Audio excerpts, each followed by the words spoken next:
magandang hapon na naman sa inyo, mga suki naming tagapakinig. Narito na naman po ang inyong lingkod, Kuya Peles. At ako pong muli ay inyong makakasama sa loob ng kalahating oras. At siyempre, kasama pa rin natin mga kaibigan ng ating mga artista sa radyo na siyang nagbibigay buhay sa ating mga napipiling liham sa araw-araw. At ang liham nating napili mga kaibigan ay galing sa isa nating masugid na taga-subaybay at siya po ay itago lamang natin sa pangalang Joel. Pero basahin na natin ang liham ni Joel. Dear Kuya Peles, sa patuloy ko pong pagkikinig sa inyong programa ay may natututunan din ako, Kuya, sa mga pinapayuhan ninyo. Tuwing hapon din, Kuya, kapag wala akong ginagawa, ay pinapakinggan ko po ang inyong programa. Naaaliw din ako, Kuya, sa mga sinasadulan ninyo tuwing hapon. Kaya po ako nainggan yung lumiham sa inyo, Kuya, dahil meron din po akong dapat na ihingi ng payo. Itago na lamang po ninyo ako sa pangalang Joel, 25 taong gulang. At sana po ay mapayuhan ninyo ako, Kuya, dahil gulong-gulo po ang isip ko. Para malinaw sa inyo, Kuya, ganito po nagumpisa ang aking problema, Kuya Peles.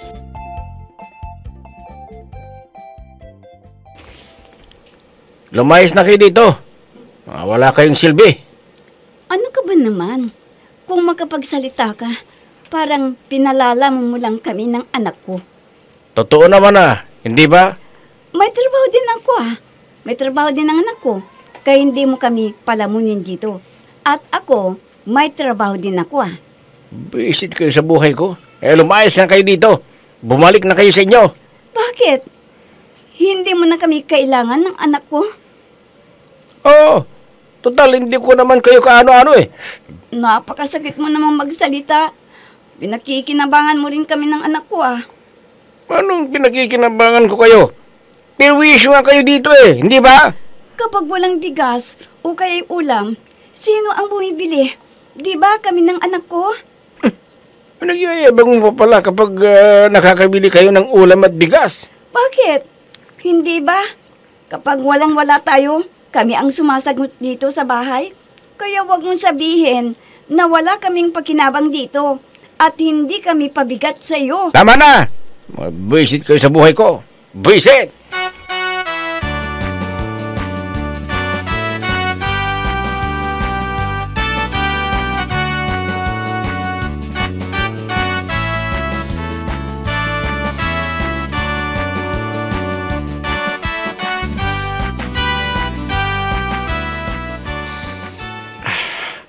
Napakasamit namang magsalita ni Tito Pepe, Nay.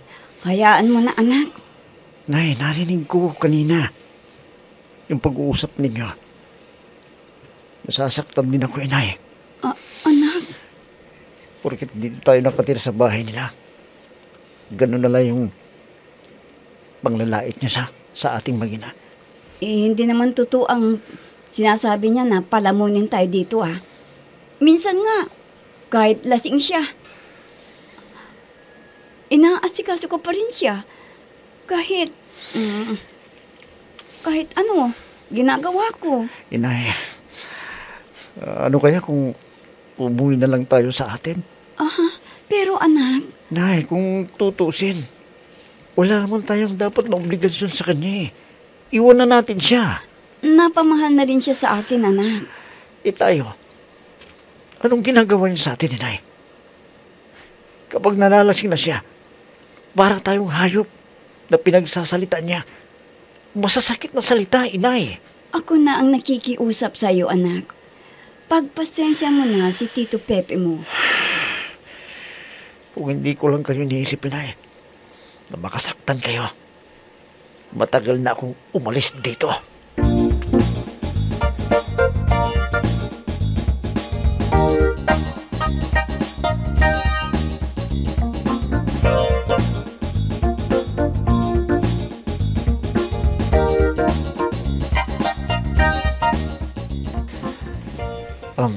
Ate Marie, pwede ba dumito muna ako?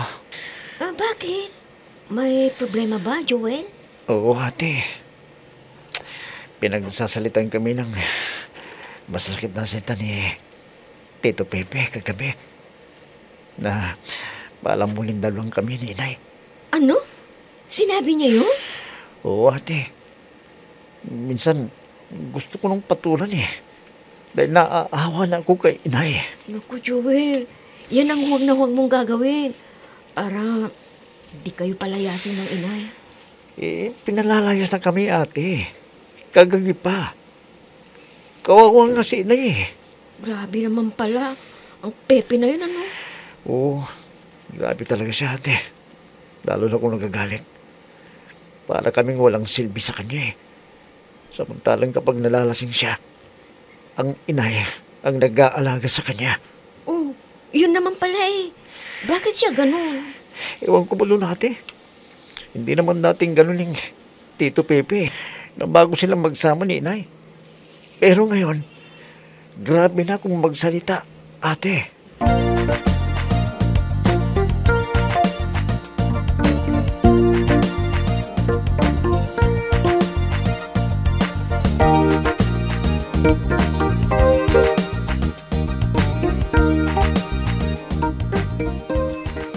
Kuya, bakit naman ganun ang pagsasalita mo kay Ate Silvia? Kung tutuusin, sila pa ang nakakatulong sa'yo. Anong nakakatulong na sinasabi mo? Hoy, huwag mo kaming pakialaman. Ha? Kuya, Buhay ko to. sinasabi ko lang naman ang totoo. Gusto ko nang lumayas ang magnang yun dito sa pamamahay ko. Kuya, Oo, pinapalayas ko na sila. Kagabi pa. naririnig ko nga ang pag-aaway ninyo ni Ate Silvia eh. Masakit ka namang magsalita. Nakakasakit ka ng damdamin. Bakit? Kinakampihan mo ang maginang yan? Kampihan mo sila. Mas sila pa ang kinakampihan mo kasi sa akin ang kapatid mo. Mali ka naman eh. Alam mo, mula nang dumating dito si Ate Silvia at ang anak niya, may naglalaban na ng damit mo. Malinis kung tignan ngayon. At anong gusto mong palabasin, ha? Nadugyot ako nang wala pa sila dito sa bahay? Ganun ba? Ikaw na ang nagsabi niyan, kuya, hindi ako. Kaya magpasalamat ka dahil may nag-aalaga sa'yo tuwing nalalasing ka.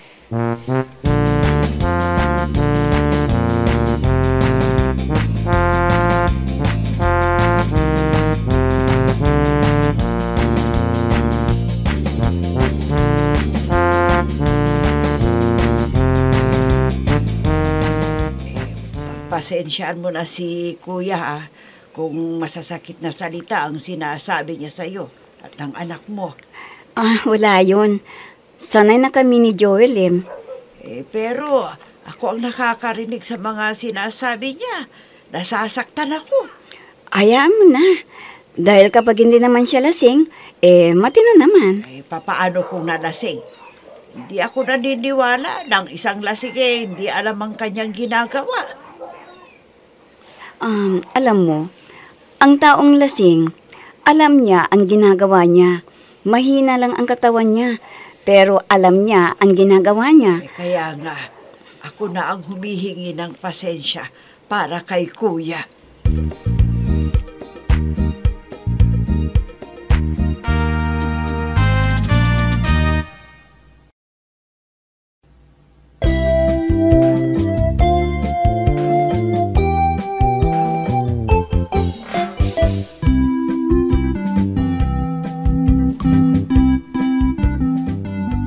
Sa totoo lang, kuya, ay tinitiis ko lamang ang ginagawa kay inay. Mabuti na lang, kuya, at mabait ang mga kapatid niya.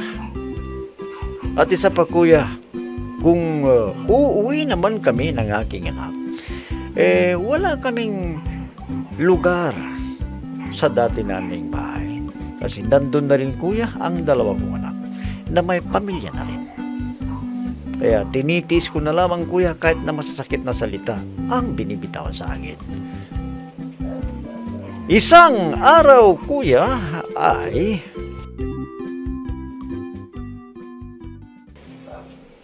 Bakit hindi umuwi dito ang anak mo? Saan siya nakikituloy ha, Sylvia? Bakit mo siya hinahanap? Kung nandito siya, nagagalit ka. Hindi ba siya nahihiya na kung sino-sino na lang na bahay nakikituloy? Nahihiya na daw siya sa iyo dahil sinasabi mong palamunin lang kami dito. Ngayon maggusto niyang nakikituloy na lang kahit sino dyan, ha? Ay, hayaan mo na siya. Kaibigan naman niya yung nagpatuloy sa kanya. Hindi ba siya nahihiya? Anak ng toko naman oo. Nako, hindi naman kita maintindihan ko minsan. Minsan, pag nakikita mo siya na nandito, nagagalit ka. Ano ba talaga? Ang inaalala ko lang, ang sasabihin ng ibang tao, Nasaktan na siya doon sa sinabi mo. Nung isang gabi na pinapalayas mo kaming mag-ina. masyado kayong madramang mag-ina. Bahala na nga kayo.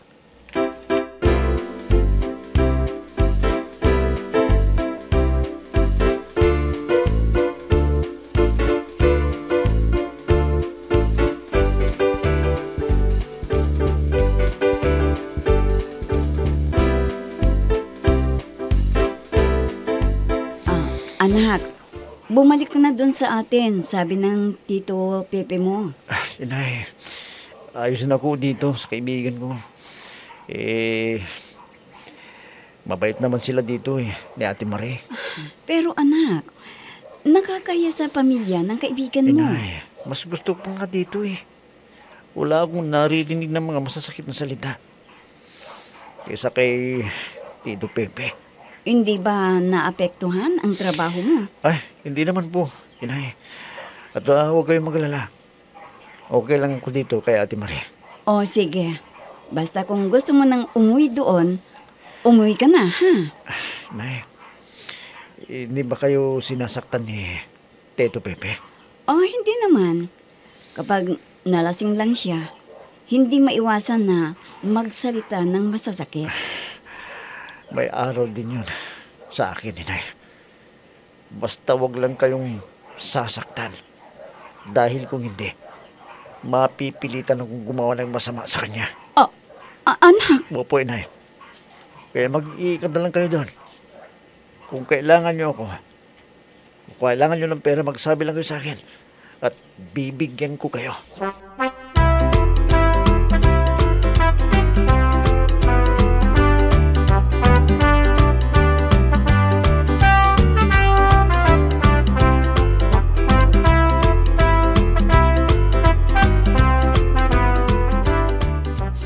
Sabi ng nanay mo, nag-usap kayo? Gusto niya kasi ate, bumalik na ako doon sa kanila, kina Tito Pepe. Alam mo, kung gusto mong tumira dito, tumira ka lang hanggat gusto mo. Isang lang naman ang pinagtatrabahuan natin at itinuring na kitang kapatid. Salamat ate. Minsan kasi nahihiyanin ako sa mga magulang mo at mga kapatid mo. Bakit ka naman mahiya? Ang laki naman tong bahay. Kaysa naman makakarinig ka ng mga salitang masasakit sa Mang Pepe mo na yun. Yun ang ako ate, iniisip ko Hindi ko tuloy maipagtanggol si Inay. Kung sakaling saktan siya ni Tito Pepe. Bakit? Sinasaktan ba niya? Minsan, nangyari na yun ate. Nang wala ako, nagsumbong sa akin ang inay ko. Pasalamat siya at wala ako ron. Dahil kung hindi, baka kung ano nang nakawa ko sa kanya. Ganun ba? Kala ko mabait si Mang Pepe. Ate, mabait lang yun kapag tulong. Pero kapag lasing na siya, grabe kung magsalita. Masasakit.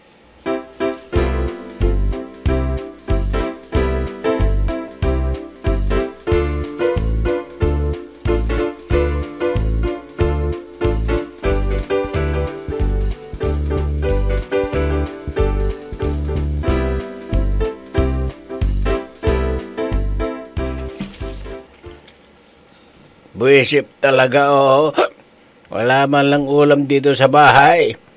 Ano bang ginagawa mo, Sylvia? Hindi pa ako sumasahod. Mamayang hapon pa Hindi humingi ka sana sa anak mong walang kwenta. Puro kayong mga bisit sa buhay ko eh. Huwag mo namang idamay ang anak ko dito. Wala na nga siya dito eh. Hindi mabuti sana kung nandito siya para malaman niya ang sasabihin ko. Lumayas na kayo dito. Mga walang kwenta kayong mag-ina. Ano ka ba? Huwag mo nang idamay ang anak ko dahil wala na siya dito. Bakit? Ha? Lalabang ka sa akin, ha? Ha? Lalabang ka? Walang hiya ka. Bakit mo ko sinuntok, ha? Bakit? Mabuti yan sa'yo para magtanda ka. Humanda ka.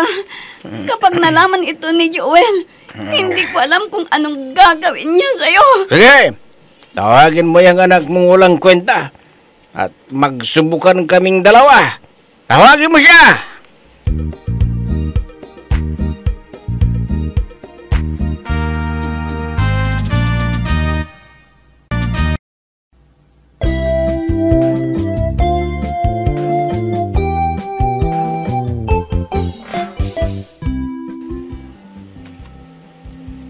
Sa nangyaring yun, kuya, muli na namang naulit ang panakit ni Tote Pepe sa aking ina. Nagsumbong ang aking ina, kuya, na sinaktan na naman siya. Gusto ko sana, kuya, iwan na ni inay si Tito Pepe. Dahil kapag nalalasing na siya, hindi na niya alam ang kanyang ginagawa. Kuya, 2 beses nang nangyari na sinaktan ni Tito Pepe ang aking ina. Pilit ko namang kinukumbinsi siya na iwanan na siya dahil wala namang pakinabang ang aking ina sa kanya. Kami pa, kuya, minsan ang napipirisyo. Kuya, ano pong dapat kong gawin para pumayag na si inay na iwanan na namin si Tote Pepe? Matagal na silang nagsasama, kuya, mahigit 6 na taon na silang nagsasama. Pero kuya, talagang nakikita ko ang hirap ni inay sa pakikisama niya kay Tito Pepe. Sana po, kuya, matulungan niyo ako sa aking inilapit na problema. Lubos na gumagalang Joel. Alam mo, Joel, kung talagang hindi nyo na kaya ng nanay mo, lalong-lalo yung nanay mo na kasalukuyan at dyan pa rin nakatira pala kay Pepe, abay, dapat lang siguro na kumbinsihin mo na yung nanay mo na kung pwede bumalik na kayo sa inyo. Kaya lang sabi mo, may mga pamilya na rin pala yung mga kapatid mo. At yung bahay na iniwanan ninyo, andun yung mga 2 kapatid mo na may pamilya. Pwede siguro mangupahan kayo ng inay mo. Total, may trabaho ka. Ano ba yung trabaho ng nanay mo? Sinasabi mo rito, may trabaho din pala. Abay, pwede kayong mangupahan para lang makabukod kayo kay Tito Pepe na sinasaktan pala yung nanay mo. Alam mo, kapag lasing yung isang tao, hindi mo alam kung anong pwede niyang gawin. Ha? Joel, total, binata ka pa naman. Pwede siguro na maghanap na lang kayo ng matitirahan ninyo. Kaya nga lang sabi mo, ang problema, yung nanay mo, ayaw iwanan. Yung kinakasama niya. Ano bang meron si Mang Pepe at hindi niya maiwan-iwan yung kinakasama niya? Ilang taon na ba yung nanay mo? Joel, tanong ko lang. Abay, kung umabot na ng 50, abay, ano pang habol? Ano bang habol niya kay Pepe? Hindi naman nasa kabataan pa yung nanay mo. Dapat lang siguro isipin na niya ang sarili niya. Hindi yung madalas na yatang sinasaktan siya. Hindi lang makapagluto sasaktan na siya. Ano bang klase? Kalipin lang niya yan. Hindi naman niya asawa. Wala siyang karapatan na manakit. Sa iyong ina. Sabi mo nga, mabutit na kapag titimpi ka dahil kung hindi, baka kung ano nang nagawa mo sa kanya. Okay, huwag mong gawin yan, Joel. Siguro huwag mong tigilan yung nanay mo na kumbinsiin na iwan na niya yung kinakasama niya. Yan na lang yung pinakamagandang gawin ninyo. Kung gusto mo na mapanatag ang loob mo na hindi nasasaktan ng nanay mo, bumukod na kayo ng tirahan. Total, may trabaho ka naman. Bueno, yan na lamang siguro ang masasabi ko sa iyo, Joel, at naway kahit papaano ay napayuhan kita sa iyong inilapit na problema. Bueno mga kaibigan, hanggang bukas na muli sa ganito ring oras at timpilan, inyong abangan at pakinggan ang programang Peles at your service.